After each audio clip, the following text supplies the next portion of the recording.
They are. And I think it's very good. Campaigning, your campaign, to change the country, our campaign to change Bury North, to change the people of this man. So make it easy to ensure the men and women, their children, our families, better standard of living, and a fairer future for all Berries. We will have a Labour government making those changes with this man taking the decisions to improve our economy through it. I'm absolutely delighted that Sir Ed is here today. Pretty shocked that he's going off to a football match.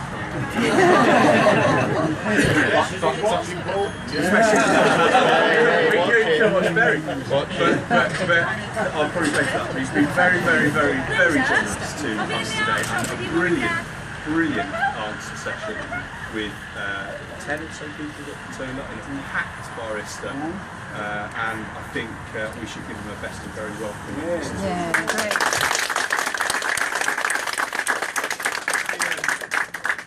The truth is, in all seriousness, that it is a very tense time. It's very close, and I'm more nervous today than I've been for a long time. And, I don't know if Norwich are going to make it up to. It's really in the balance.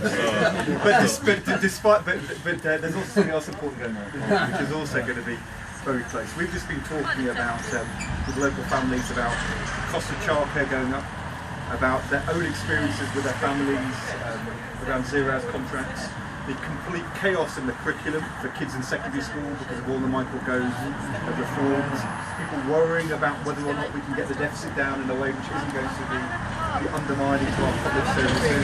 I've been explaining to them and to the BBC with James for tomorrow the plan we've got to tackle tax avoidance and abolish the non-domicile tax status so we can get some fairness back into our tax system from the Tories. And in particular about the National Health Service, and I know the campaigns you've got here around the hospice, but also more widely the underfunding of the NHS here in Bury, and that's something which is very important for us to look at after the election. We had a big fight just a year ago because the Tories had a plan in the NHS to make the NHS funding more reflective of the population numbers and life expectancy.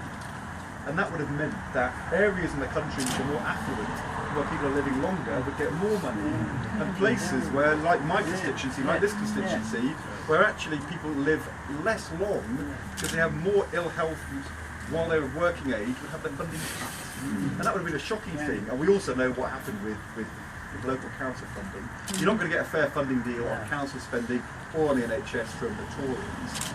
And there's so much at stake in the National Health Service. I first got elected in 2005, and in that election, Michael Howard was the Tory leader.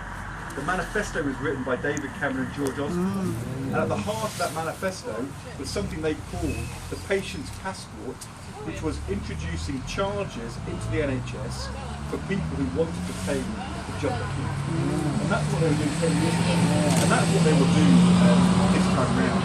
Biggest spending cuts in the next 3 years than in the last 5. No country in the world since the Second World War has done what the Tories want to do without introducing charging into the National Health Service and raising VAT, and that's what they would do. Huge amount at stake, our children's centres, the NHS, the living standards of working people, and without wanting to pile the pressure on after what James has said, the reality of this election being so close, the reality of us, because of the challenges in Scotland, fighting to be the largest party and to win a majority. It is going to be an election. I was down in the campaign headquarters 2 or 3 days ago, talking to them about what the numbers are saying. The reality is it's going to be 10 or 15 seats in the country, maybe by a few hundred votes either way, are going to decide this election. And it's seats like Lincoln in the East Midlands, it's seats like Pudsey on the other side of the Pennines, just next to my constituency, and it's a constituency like this which is going to decide it. And it's not going to be won in South Shields or the Rhondda Valley. It's not actually going to be won in many of the London constituencies. It's not going to be won where we've got large lake majorities, or even at the moment small lake majorities. It's going to be won in the places where you've got